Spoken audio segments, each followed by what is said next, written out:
सो hello भाई लोग, welcome back to our channel. So guys, आज की इस वीडियो में मैं बताने वाला हूँ आप लोगों को कुछ ऐसी टिप्स एंड ट्रिक्स जिनको जानने के बाद आप राइट स्टार की तरफ मूवमेंट दिखा सकते हो, राइट स्टार की तरफ वन टैप मार सकते हो। जो चीज़ें राइट स्टार यूज़ करता है वो चीज़ें मैं आपको दिखाने वाला हूँ। और गाइज, लेकिन उससे पहले अगर आपने अभी तक मेरा चैनल सब्सक्राइब नहीं किया है तो प्लीज़ मेरे चैनल को सब्सक्राइब कर लो, बेल आइकन प्रेस कर दो और वीडियो अच्छी लगे तो वीडियो को लाइक करना मत भूलना। So without more wasting time, let's get started. Can I be your star tonight? You fill my soul with light the day we met. Tip number 1 आती है हमारी लैंडिंग। अगर आप कहीं भी उतर रहे हो तो आपको उससे थोड़ा पहले उतरना है, ताकि जब तक आप नीचे उतरो तब तक आप उस जगह तक पहुंच जाओ। अगर मान के चलो, अगर आप उसी जगह के ऊपर उतरोगे तो आपको नीचे आने में इतना टाइम लग जाएगा कि आपसे पहले वहाँ और भी बंदे गन लेकर तैयार होंगे। इसलिए आपको पहले ही उतरना पड़ेगा थोड़ा सा उससे। जैसे कि अब मैं उतर रहा हूँ, आपको दिख रहा होगा कि मैं क्लॉक टावर से बहुत पहले उतरा था, लेकिन अब मैं क्लॉक टावर के ऊपर हूँ और मैं यहाँ स्कैनर का यूज़ कर रहा हूँ। हमेशा स्कैनर का यूज़ करता हूँ। इससे होता क्या है कि पता चल जाता है कि आपके आसपास कितने बंदे हैं। मेरे को लगा मेरे आसपास 2 बंदे उतर रहे हैं, तो मैं बिल्कुल गन के ऊपर उतरा जहाँ मेरे को गन मिली और मैं उस बंदों की तरफ बढ़ा और ये मेरी तरफ आया और ये गया। बहुत अच्छा तरीका है। अगर आपको लगे कि आपके आसपास कोई बंदा उतर रहा है तो आपको गन लेनी है और उसकी तरफ तब जाना है। बिल्कुल गन के ऊपर उतरिए। यहाँ इस जगह मेरे को लगा कोई नहीं है, लेकिन मैंने जैसे ही स्कैनर में मुझे दिखा कि इतने सारे बंदे हैं तो मैं घर में उतरने वाला था। फिर मैं उतरने लगा गन के पास। जैसे ही मैं गन के पास उतरने लगा मेरे को पता चला कि वो गन नहीं, वो परैंक था। मैं इस परैंक को M10 समझ रहा था, लेकिन फ़िलहाल जो भी मिले गन, जोन सी भी मिले उसका यूज़ करो। अब जैसे मेरे को ये मिली, मैं नीचे आया, देखा मेरे को बंदा है। अगर मैं इस गन को भी ना लेता तो हो सकता था मेरे को मार देता, लेकिन फ़िलहाल ये काम आई और मैं बच गया। सो गाइस, टिप नंबर 2 आती है हमारी स्किल कॉम्बिनेशन। यहाँ मैं आपको बताऊंगा कि आपको प्रो बनने के लिए आपको कौन सा प्लेयर सेलेक्ट करना है और उसमें कौन कौन सी 3 स्किलें अटैच करनी है। तो सबसे पहला प्लेयर जो पर्सनली मेरा बहुत फेवरेट है वो है डीजे आलोक। गाइस, डीजे आलोक मेरा इसलिए फेवरेट है क्योंकि जब हम उसकी स्किल एक्टिवेट करते हैं तो वो उसकी स्पीड इंक्रीज़ हो जाती है, उसकी पावर अपने आप बढ़ने लगती है, HP इंक्रीज़ होने लग जाती है। सबसे अच्छी चीज़ मेरे को उसके अंदर ये लगती है। और जिस भाइयों के पास डीजे आलोक नहीं है वो टेंशन ना ले, मैं उसका अल्टरनेटिव भी बताऊंगा आगे।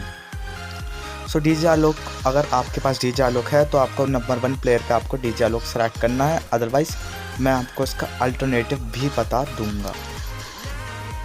सो गाइस, ये है डीजे आलोक की अल्टरनेटिव। इसका नाम है A124 और इसकी स्किल का नाम है थ्रिल ऑफ बैटल। ये भी मेरे एक तरीके से पर्सनली फेवरेट कैरेक्टर है। जब मेरे पास आलोक नहीं था तब मैं भी इसको यूज़ करता था। इससे होता क्या है कि आपका जो पार्टिकुलर एक EP होती है ना, वो आपकी HP में कन्वर्ट हो जाती है जब आप इसकी एकदम से स्किल एक्टिवेट करते हो। अगर आपकी HP कम है, अगर आप एकदम से अपनी स्किल को एक्टिवेट करते हो तो आपकी जो EP होती है वो HP में कन्वर्ट हो जाती है। ये भी कूल डाउन होने का टाइम प्रोसेस भी इसका सेम उसकी तरह ही, डीजे आलोक की तरह। तो आप अगर चाहते हैं डीजे आलोक अगर आपके पास नहीं है तो आप इसका अल्टरनेटिव यानी A124 का यूज़ कर सकते हो। चलते हैं अपनी नेक्स्ट स्किल की तरफ। गाइस, सेकंड स्किल आती है हमारी कैली की। कैली हमारी बहुत हेल्प कर सकती है अगर आपको उसकी स्किल के बारे में ठीक से पता हो तो। कैली हमारी स्पीड को काफ़ी हद तक बढ़ा देती है और हमारी मूवमेंट स्पीड भी बढ़ा देती है। इससे होता क्या है कि हम सामने वाले बंदे से थोड़ा स्पीड में इंक्रीज़ हो जाते हैं, मतलब हमारी मूवमेंट स्पीड और स्प्रिंटिंग स्पीड थोड़ी सी बढ़ जाती है, 7 और 6% बढ़ जाती है मैक्सिमम पर। और थोड़ा हम इससे तेज़ भाग सकते हैं और जो हमारे थोड़ा हिलने डुलने की, गन निकालने वालने की होती है, इनकी स्पीड बढ़ जाती है। ये बहुत हेल्पफुल है। अगर आप के सामने मतलब पूरा स्क्वाड है तो आप इसमें बहुत ज़्यादा मदद कर सकती है आपकी। कैली मैं बहुत यूज़ करता हूँ।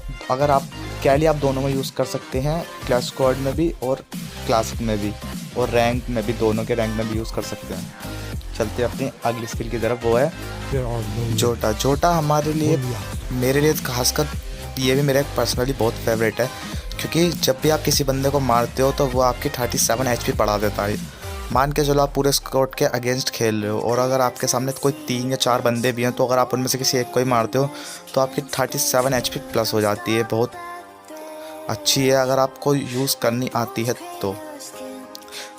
लेकिन आप कोई भी स्किल यूज़ कर रहे हो लेकिन वो मैक्सिमम पे होनी चाहिए, मतलब उसका लेवल मैक्स होना चाहिए, 8 या 6 लेवल तो होना ही चाहिए। इससे होगा क्या कि जो उस मतलब जो भी हमारा कैरेक्टर है, जो उसकी स्किल है वो और इम्प्रूवमेंट होकर मिलेगी। सो ये है जोटा, आपको जोटा यूज़ करना है। अब जो मैं 2 आपको स्किल बताने वाला हूँ उनमें से 2 में से आपको कोई एक करनी है। एक है वो है क्लैश स्क्वाड के लिए और एक है आपकी क्लासिक के लिए। गाइस ये है पालोमा। ये आपको जब आप क्लासिक या रैंक क्लासिक में खेल रहे हो बरमूडा में तो आपको यूज़ करनी है। इससे होता क्या है कि आपको 150 AR एमओ की जो स्पेस होती है वो फ्री में मिलती है, मतलब वो आपकी जो बैग में होती है ना स्पेस, उसमें काउंट नहीं होगी। वो 150 एमओ आप अलग से भी ले सकते हो, मतलब उससे होगा क्या कि जो 150 एमओ का स्पेस होगा ना वो बैग में काउंट नहीं होगा, ये आपको अलग से मिलेगी। बहुत अच्छी स्किल है, आपको यूज़ करना आना चाहिए। सारी अच्छी स्किल हैं, प्रैक्टिस करो। जो भी मैं आपको टिप्स बता रहा हूँ उन सब की प्रैक्टिस करो। और अब जो मैं आपको स्किल बताने वाला हूँ वो स्किल है क्लैश स्क्वाड रैंक के लिए, या फिर आप नॉर्मली भी खेल सकते हो, पर क्लैश स्क्वाड के लिए है वो। लोरा से होता क्या है कि जो आपकी एक्यूरेसी होती है वो इंक्रीज हो जाती है 30 जब आप स्कोप करे रखते हो। तो ये आपके लिए क्लैश स्क्वाड के लिए है, मतलब आप इसको क्लैश स्क्वाड में यूज़ कर सकते हो। पालोमा आपको इसलिए यूज़ नहीं करनी है क्लैश स्क्वाड में क्योंकि वो आपको AR एमओ फालतू देती है, जो कि ज़रूरत है ही नहीं क्लैश स्क्वाड में। इसलिए जब आप क्लैश स्क्वाड खेलो तो आप इसको स्विच कर लेना लोरा पर। सो गाइस थर्ड टिप है प्रो रनिंग। प्रो रनिंग मतलब कि आपको किस तरीके से रन करना है अगर आप खुली जगह में भाग रहे हो तो। जैसे कि आप वीडियो में देख सकते हैं कि मैं सिंपल जो मेरी गन है मैं उनका यूज़ कर रहा हूँ। मैले को मैं थोड़ी देर के लिए हाथ में लेता हूँ। इससे होता है क्या कि मैले जो मेरी बैक पर होती है, इससे होता है कि अगर कोई पीछे से गोली भी मारेगा तो वो उस पर लगेगी टैन पर और मैं बच जाऊँगा गोलियों से। इसमें सबसे अच्छा यूज़ होता है कैली का। कैली हमें स्पीड प्रोवाइड करती है और हमारी मोमेंट स्पीड प्रोवाइड करती है। और आप जब भी किसी घर में एंटर करने वाले हो तो अपने हाथ में शॉर्ट रेंज की गन को ले लें। और आप जब भी भागो आपको कहीं अटकना नहीं है। आप इस वीडियो में देख सकते हो, आप ऐसे प्रैक्टिस भी कर सकते हो भागने की, कि आप जहाँ पर भी खाली जगह में किसी भी खाली प्लेस पर उतर कर आपको ऐसे भागना है। आपको अटकना नहीं है, आपको ऐसे भागने की प्रैक्टिस करनी है। आप वीडियो में देख सकते हो आपको ऐसे भागना है, क्योंकि कई बार अगर आप अटक गए तो आपको कोई, जैसे कि मान के चलिए आपकी फाइट चल रही है और आपको जैसे ही आपने किसी को डैमेज दिया तो आपने उसको कम डैमेज दिया, उसने आपको ज़्यादा दिया, तो आपको भागना पड़ेगा। और अगर आप भाग रहे हो तो आपको कुछ इस तरीके से भागना है, और अगर आप अटक गए तो दिक्कत हो जाएगी। इसलिए ऐसे आप प्रैक्टिस कर सकते हैं भागने की भी। इसको हम प्रो रनिंग बोलते हैं। चलते हैं अब अपनी नेक्स्ट टिप की तरफ। सो गाइस नेक्स्ट टिप आती है हमारी गन कॉम्बिनेशन। गन कॉम्बिनेशन में आपको 2 तरह की गन लेनी है। एक लेनी है शॉर्ट रेंज, एक लेनी है लॉन्ग रेंज की। और मैं आपको बताता हूँ लॉन्ग रेंज में होता ये है कि आप जो बंदे आपसे दूर हैं उन पर अटैक कर पाते हैं, मतलब उन पर फायर कर सकते हैं, उनको डैमेज कर सकते हैं। और शॉर्ट रेंज में होता ये है कि जैसे आप घर हो गया या घर के आसपास कोई भी बंदे हुए जो आपके बहुत करीब हो, शॉर्ट रेंज की गन आपकी उस चीज़ में काम आती है। शॉर्ट रेंज की गन 2 तरह की होती है। एक होती है जिसमें आप सिर्फ शॉर्ट रेंज यानी शॉर्ट गन, और एक होती है जिससे आप मिड रेंज और शॉर्ट रेंज दोनों को दोनों में अटैक कर सकते हो। वो होती हैं स्प्रे गन, जैसे कि MP40, वेक्टर और थॉमसन। ये आपकी स्प्रे गन होती हैं जो कि आपके मिड रेंज और बिल्कुल शॉर्ट रेंज में काम आएंगी। और एक होती है शॉर्ट रेंज जो सिर्फ शॉर्ट रेंज में काम आती हैं, जैसे कि M10, स्पास और M1887। ये आपकी बिल्कुल जो क्लोज रेंज की फ़ाइट होती है उसमें काम आती है। जैसे कि आप किसी घर में लड़ रहे हो तो आपकी वहाँ फ़ाइट में काम आएगी। खासकर जैसे कि मेरी पर्सनली बहुत फेवरेट M10 है, जैसे कि आप वीडियो में देख सकते हो। तो ये और गन कॉम्बिनेशन में जैसे कि आप ज़्यादातर गनें चलती हैं, AK हो गई, स्कार हो गई। और अगर आपको स्नाइपर एमओ पसंद है, आपको स्नाइपिंग पसंद है, तो आप AWM कार 98 भी ले सकते हैं। बस गनों में आपको एक शॉर्ट रेंज और एक लॉन्ग रेंज की लेनी है, जिससे कि आप मतलब दोनों टाइम ही प्ले कर सको। जैसे आपसे कोई बहुत दूर है तो आप उसको भी डैमेज दे सको, और अगर आपके बहुत कोई करीब है तो आप उसको भी डैमेज दे सको। सो गाइस नेक्स्ट टिप आती है हमारी परफेक्ट टाइम ग्लो वॉल। इसमें होता क्या है कि अगर आप जैसे मेरे को देख सकते हो, आप मेरे को बहुत डैमेज पड़ा था, मैंने फटाफट ग्लो वॉल लगाई और मेडिकेट मार ली। देखो सामने से बंदा आ रहा है, मेरे हाथ में गन है लेकिन मैं ग्लो वॉल लगा रहा हूँ। वो बंदा आएगा, मैं भी जाऊँगा। ये आया, मैंने भी ग्लो वॉल लगाई और मैं आगे गया।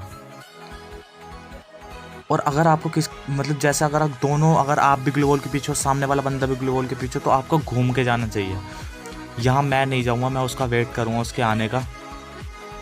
ये आया और मैं यहाँ से ये गया घूम कर, और मैंने उसके ऊपर जाके ये करने अटैक करने की कोशिश करी, लेकिन वो साइड से बच गया। फिर मैं गया, फिर मैंने अटैक करने की कोशिश करी, फिर वो बच गया, लेकिन अब की बार वो गया।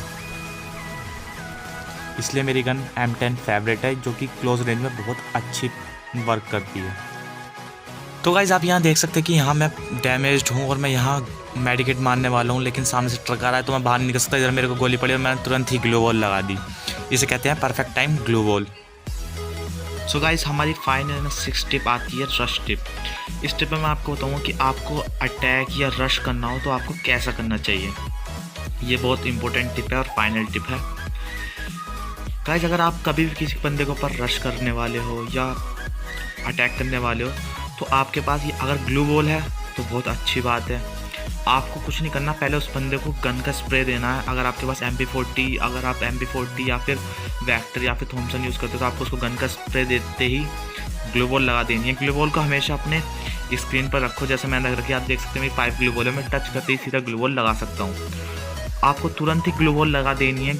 और अगर आपके पास शॉर्ट गन है, 2 मुँह वाली शॉर्ट गन यानी M1887 सॉरी, तो वो भी आपको यही करना है। जैसे ही आप 2 शॉट दे दो, आपको रिलोड की बारी आए तो उससे पहले आपको ग्लू वॉल लगा देनी है, ताकि आप रिलोड इजीली कर पाओ। और ग्लू वॉल के बाद फिर आपको घूम कर जाना है उस बंदे को मारने के लिए। और अगर आपके पास M10 है तो भी आपको यही करना है, आपको 2 शॉट देते ही आपको ग्लू वॉल लगानी है।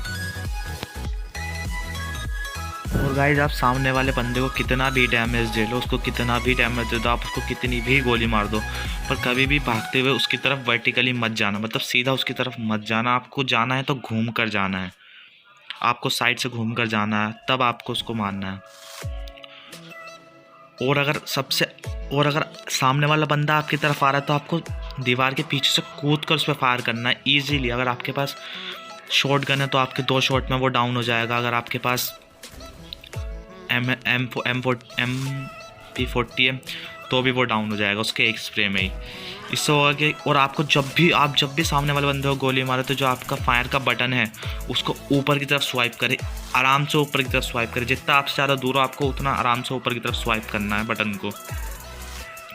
और आपको फाइटिंग करने के लिए, और जब भी आप देखो कि आपके पीछे से कोई बंदा भाग रहा है तो आप उसको ईजिली मार सकते हो। देखो जैसे ये भागा, ये पीछे से पड़ी और ख़त्म। मैं यहाँ ग्लू वॉल लगाता, लेकिन मुझे पता था कि ये बंदा डाउन हो जाएगा, इसलिए मैंने ग्लू वॉल नहीं लगाई। अब आप देखना, अब ये जो बंदा आएगा यहाँ मैं ग्लू वॉल लगाऊंगा, क्योंकि यहाँ एक बार को मेरे को डाउट था कि ये नहीं मरेगा, इसलिए मैंने ग्लू वॉल लगाई, बट हम जीत गए। सो गाइस ये टिप्स हैं। अगर आपको वीडियो अच्छी लगी हो तो लाइक करना। ये आपकी 6 टिप्स हैं, आप इन टिप्स को फॉलो करो, इनकी प्रैक्टिस करो, 100% आप प्रो हो जाओगे। और मेरे चैनल को सपोर्ट करो। कोई टिप रह गई हो तो उसको कमेंट करो। प्लीज़ वीडियो को लाइक कर देना, चैनल को सब्सक्राइब करना। मिलते हैं अगली वीडियो में।